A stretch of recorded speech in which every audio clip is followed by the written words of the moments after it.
there aren't a lot of things out there that actually help people to understand why they do the things that they do, if that makes sense.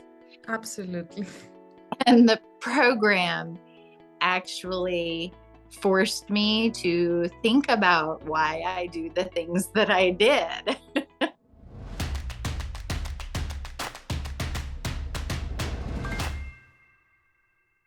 Hi everyone, this is Nassia Davos and welcome to this episode of Ask an Ex. Every Ask an Ex episode features an inspiring ex-smoker who succeeded with the CBQ method and who shares their personal experience and unique perspective on quitting smoking. The ex I have with me today joined our CBQ program and quit smoking on the 6th of August 2021, and she's here to tell you how she did it. Please welcome Ginger Wentz. Ginger, thank you so much for being here and huge congratulations on your success. Thank you.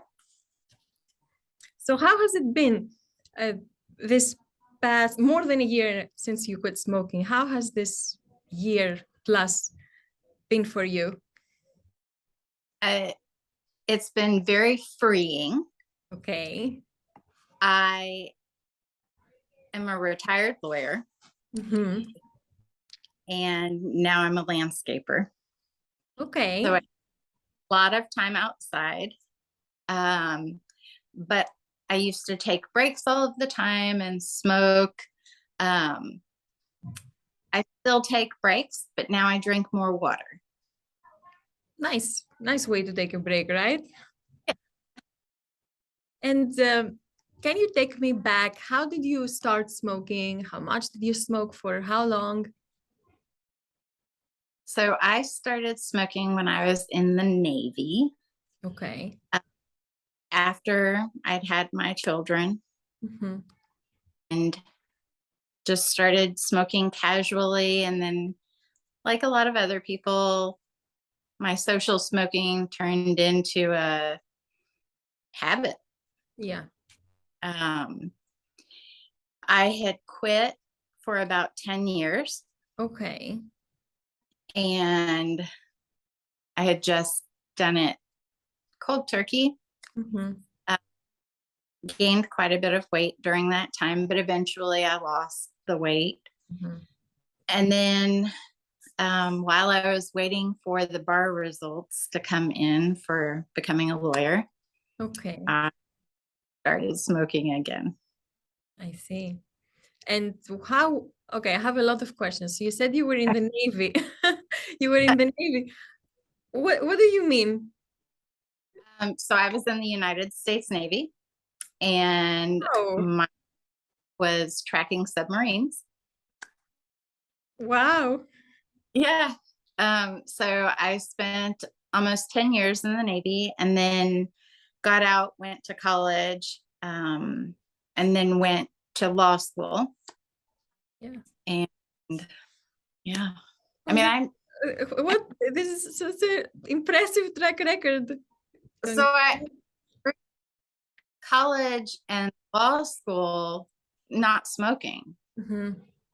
Literally, like, just waiting, because when you take your bar, the bar exam, you have to wait like 30 days to get the results. Okay. It's a 2-day test. I was on pins and needles, and I had gone to school later in life. I graduated law school when I was 40. Okay. So I was on pins and needles and started smoking again. Why, like, looking back, why did you start again? And how was the time that you had quit during those 10 years? How was life as a non-smoker? Was it easy? Was it hard? Were you using willpower? How was that experience? I didn't ever think about it. Okay. And I mean, I've hiked the Grand Canyon as a non-smoker. I mean, I did a lot of stuff as a non-smoker. And I just started smoking again from a social aspect. And I think I kind of kept smoking. Like I would say, okay, just this weekend, I'm only going to smoke this weekend, and then I'm not going to smoke again. And then I would go to lunch and, oh, a cigarette would taste really good right after. Starts, right? Yeah. And so then before I knew it, I was a smoker again. Yeah. Yeah. And I mean, I'm sure you learned from that. After that relapse, did you try to quit smoking again? How was that? So I did try to quit, but not really quit. Like I fooled myself into thinking, oh, well, I'll just vape because it's not as bad for you. Yeah. And so I vaped for about 2 years. And then I finally told myself, okay, this is really dumb to vape because I'm really doing the same thing to myself. I just don't smell as bad. And so I went back to smoking cigarettes. Yeah. Okay. I see. And then I quit again when COVID hit. Okay. So our government kind of came out and said, okay, yeah, maybe this is for real in March of 2020. And in April of 2020, I quit smoking. Again, I just quit. And I quit for about 7 months. And then we had a hurricane. Oh, wow. Because I live. And we were without power for 3 days. Again, I'm a landscaper now. And so I spend a lot of time on my yard. And when I quit smoking, I spent even more time on my yard. Yes. And so to watch it completely, there were leaves and branches and trees, and my furniture around my pool was in my pool. It was stressful. Yeah. And so I started smoking again. And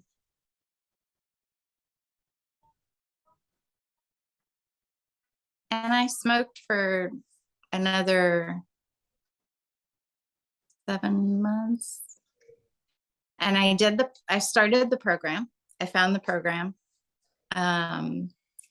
because I wanted to find something that would help me do a more sustained quit, like how I could learn to deal with stress. Because obviously by this point, okay, I was waiting for the bar exam. I started smoking again. I had a hurricane, started smoking again. So those kinds of events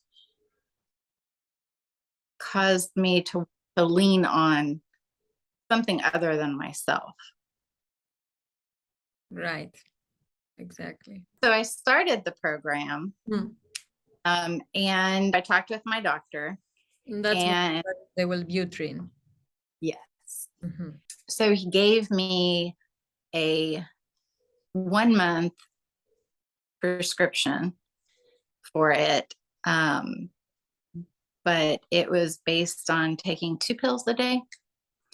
And I just told him that I didn't want to take 2 pills a day because I didn't want to replace one crutch with another crutch.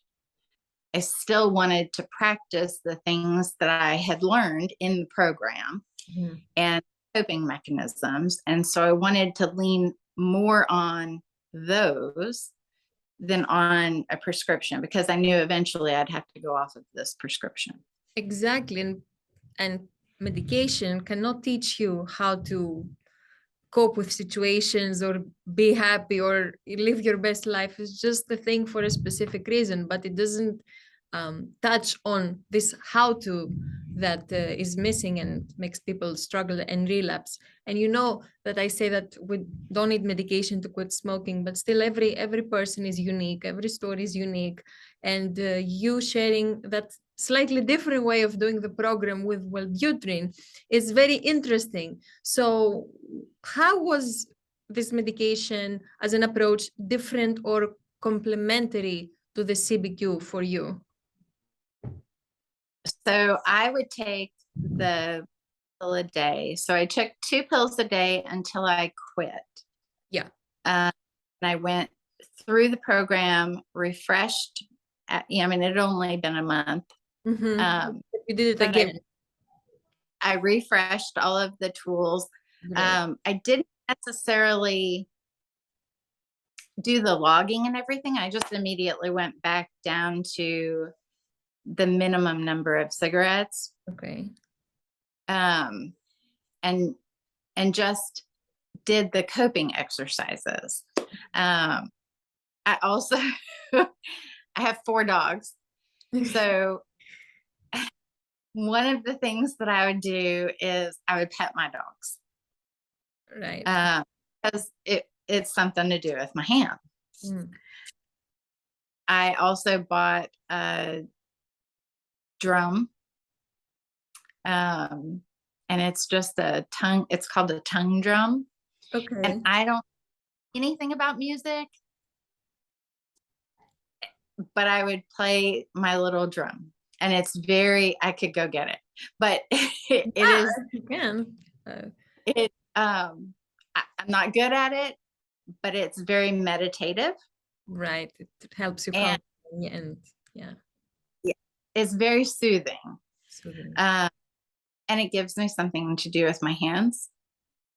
And it just kind of brings me back to the present moment. Yeah. And I know that one of the exercises, is like if you see a car go in front of you and it's a red, and you focus on that red car, and that's all you think about. To bring myself back from whatever that red car was at that moment that made me think about smoking, I would play the drum. And I love that, because both this the passing car exercise that you learn on the program and this meditative drum, they're both mindfulness based strategies, so I can see how they fit perfectly and you combine them on your mind. So that's really good. Looking back, how was this quit different from past quit attempts?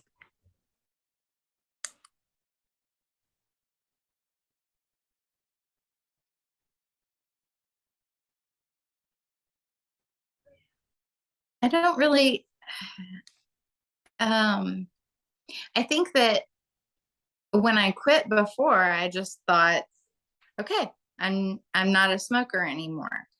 But then 10 years later, I found out that it was very easy to become a smoker again. Yeah. So I think that this time, having had failed attempts,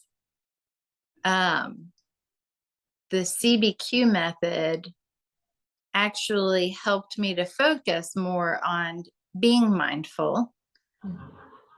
Also focus on being a non-smoker.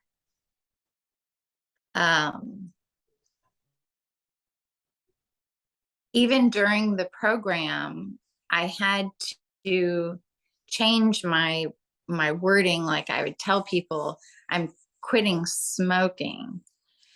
I had to change the quit part and make it I'm becoming a non-smoker again. Amazing. Amazing. I have a grandson that was born right before COVID. And everything's before COVID, after COVID. but he is about to turn 3 years old. And I didn't want him, because I still smoked when he was first born, and I would go outside and I would smoke. And then I'd come back in and I would smell like smoke, and I didn't want to pick him up, and I'd have to wash my hands, and I would have to spray stuff on me so that I didn't smell like a smoker. Yes. I was holding him. Not that he would remember, but I didn't want to do that. I didn't want him to remember Gigi who smoked. Yeah. And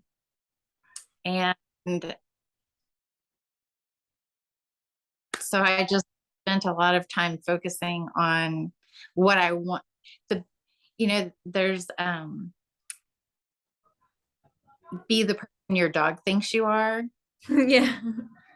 I wanted to be the person that my grandson thinks I am.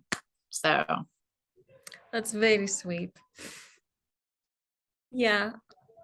I mean, he's so young, but of course, one day he will be so proud of you, and you will experience more of him. You won't have to lose moments and go through all these procedures so you can hug him. So I totally, that's very, very nice. So that was when you said, this is it. I have to quit. I have to become a non-smoker. I have to step up to the person that I know I really am. yes. Okay. And Ginger, when we emailed, you told me I'm living my best life as a non-smoker. I am. What does that mean to you exactly?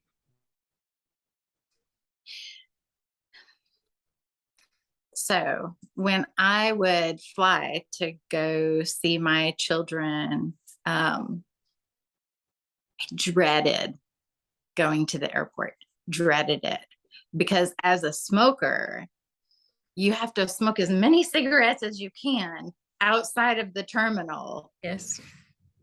And then when you go in, you go through security, you go to your gate, and then you just wait. And then you have your flight. And depending on where you're traveling to, from a smoker's perspective, it's like an eternity. Yes. Because as a smoker, every hour on the hour I was smoking. So when I would go to the airport, it was torture. I'd be like, oh God. And the internal frustration, just it was torturous. And I was a slave to my addiction.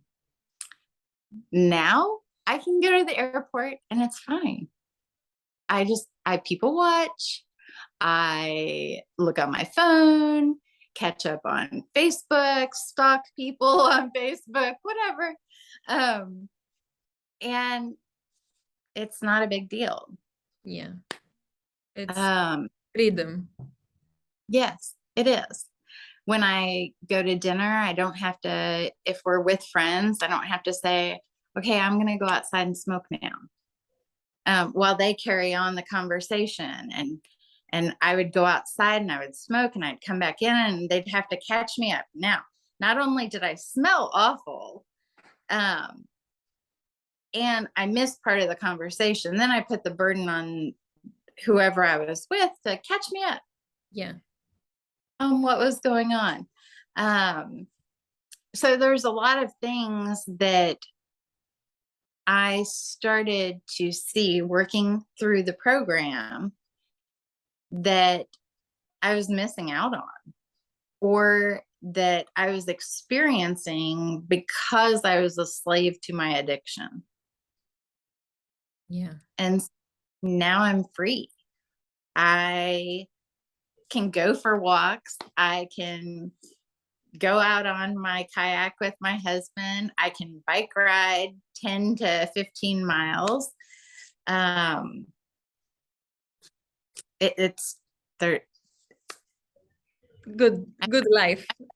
I'm no longer a slave to my addiction. Yeah, that's amazing, and huge congratulations, and thank you for sharing that, because the fear that life will not be as good or as enjoyable without smoking, but when you overcome the mental addiction, the opposite is true, because like you said, you are free to enjoy life and everything it has. So yeah.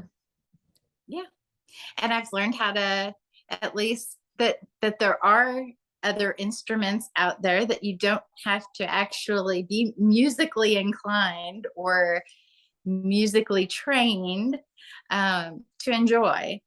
So yeah. I would not have found that if I hadn't have been looking for something to do with my hands. I wouldn't have learned how to crochet. So yeah, it's I am living my best life. It's amazing and very inspiring. And now that you went through the program, you went through this process, and through your own journey of discovering your way around how to cope, how to keep your hands busy, and you're looking back, how did this whole process impacted your life? I'm happy. I'm happy. Perfect. I know that in the program, you talk about being a happy non-smoker. Mm-hmm. It's true. Like, I focused on becoming a happy non-smoker, and ta-da. Yeah, and I like that you actively worked on it. I mean, you searched everywhere. You did the exercises. You searched for things. You inquired. You experimented. You opened up yourself to trying new things. So that's a great lesson. And I think it's also great that you took your time, in terms of you didn't rush yourself or say I have to quit on that day. You thought, I will quit when I'm ready, and how can I get myself to that point? So that's a very smart way to approach it. Yes. Yeah. And what did quitting smoking teach you?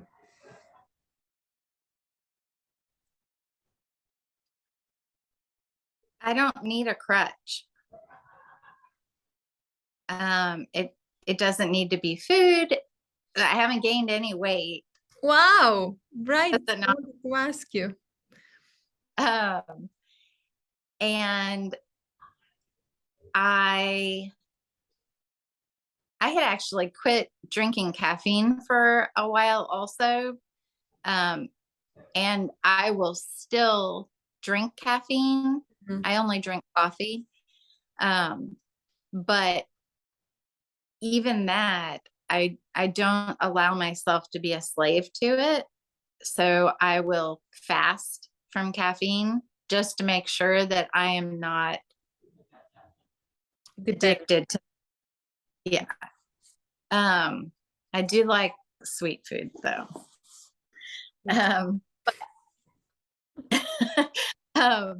But it has been very freeing to just know that I am enough.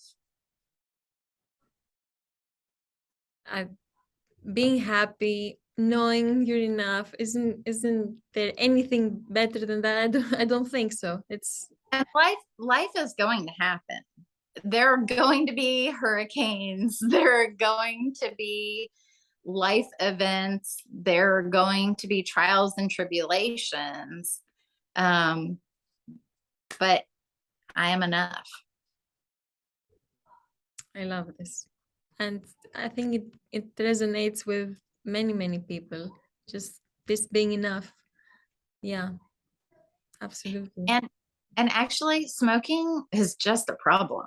So like, to smoke because you're trying to get through a problem, you just create another problem. Exactly. Yeah. I don't want that problem. Yeah. Well said. And what helped you? So in the past, when you quit smoking, you gained weight. This time you didn't gain weight. What helps you? I focused on being able to do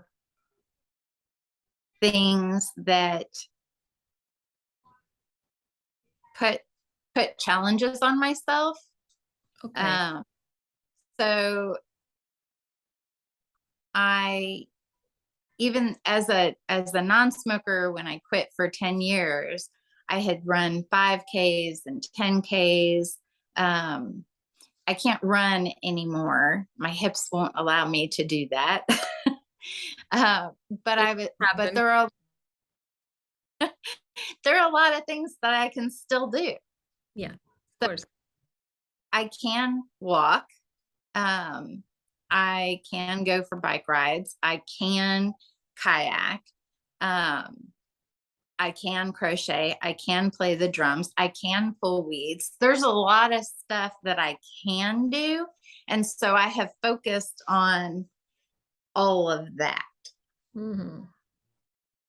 And because I'm not a smoker, I can do it better than I would have been able to as a smoker. So I love your mindset, focusing on what you can do and seeing how many of those things are there. So what has helped you not avoid gaining weight is you keep yourself busy, you're active, you challenge yourself physically, you also keep your hands busy, right? Yes. Anything else that I missed? Because No. I think this is very good advice. Yeah. No, I love the breathing exercises. Mm-hmm. Yeah. I relied on them a lot early on because even playing the drum, I could focus on my breathing. When I go out for my walks, I can focus on my breathing. So I still use those things.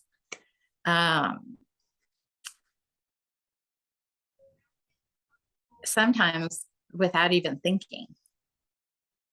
Yeah. So it has become your go-to coping Yes. mechanism. Yes. And a lot of time, and it's funny because as a smoker, sometimes when I would write down in my log, it made me more mindful that I was smoking a cigarette. Yes. But before doing the log, I would just smoke, like not even thinking about it. Now I do breathing exercises without even thinking about it. That's the goal. That's the goal. So it works. The program actually works. Great. So what would you say to someone who may be thinking of trying this method or this program and they're not sure they will succeed because they relapsed before, because they've tried everything? What would be your take on this? You have nothing to lose. You have everything to gain. For me, I knew that the program was going to work for me. But the first time I started it, I knew that I was going to need a little extra help. And it's really about working the program, because then you start recognizing where you need help, where you need more attention. Mine was my anxiety about quitting because I was still a slave to the addiction. Once I was able to get past that, it was not difficult for me to stop taking the Wellbutrin because I didn't take it for very long and I didn't take the full dose. And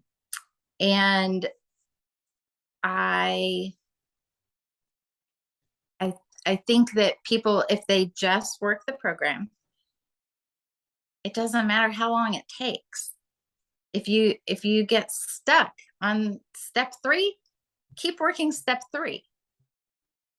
If you get to step 8 like I did and you're not ready, it's okay.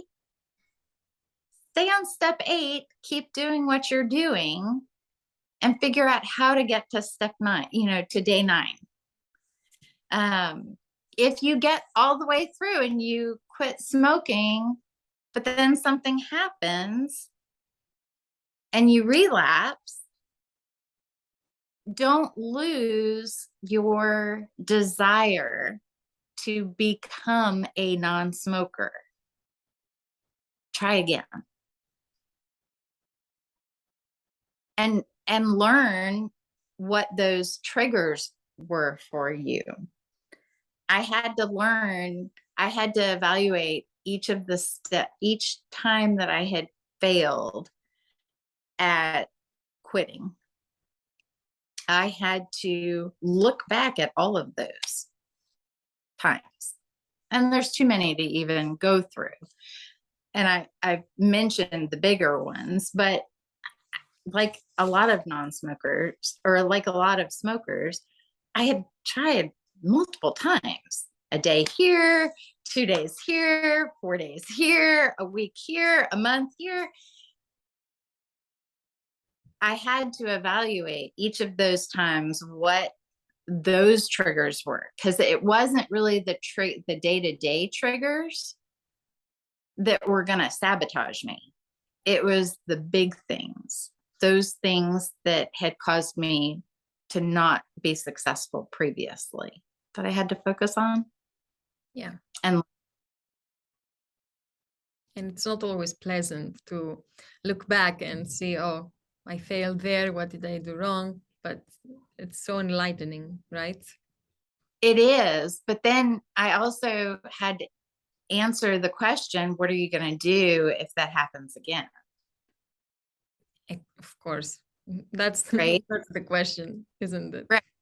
And so I have to ask myself, what happens when the next hurricane hits? What do you do? Well, I do it like all of the other non-smokers. I get trash bags. I start cleaning up. So I've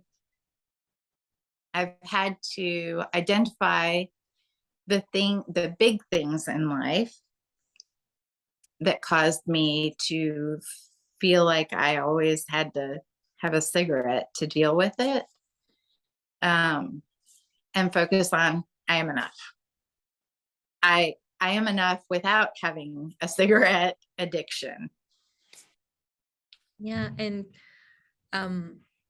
what you shared is so important, because this reflection and preparation is one of the big reasons why this program works. So you exactly pointed out one of the key things, and I think your journey, your transformation is really inspiring, because you went from stressful situations make me relapse to becoming aware of that. And now you reflected that, you learn from that, you have a plan for next time, whatever happens, and you concluded to, I am enough. Life happens, but I am enough, which is a full circle, and so amazing to see that you got yourself to that point. Well, I got myself to that point with the help of the program. So thank you very much. You're more than welcome. I'm really happy that program helped you, but nobody can, make you do anything. You took the journey. Yes, but the tools that the program offers, they helped so much. Well, I'm really happy. I'm really happy to hear you say that, and really grateful that you're sharing that, and that you came here to share your story and your journey and your experience. Your advice will help many others, and just your example and your mindset. And like I said many times before, it's so inspiring to see you loving life as a non-smoker, because it's all about that. So thank you so much for sharing that and sharing yourself and your mind. It's my pleasure. Thank you. Amazing. And if you're here watching this video, please leave a comment below and let Ginger and I know what you're taking away from her great journey that can help you in yours. We're looking forward to reading your comments. Thank you for being here. Have a wonderful day, and I'll see you next time.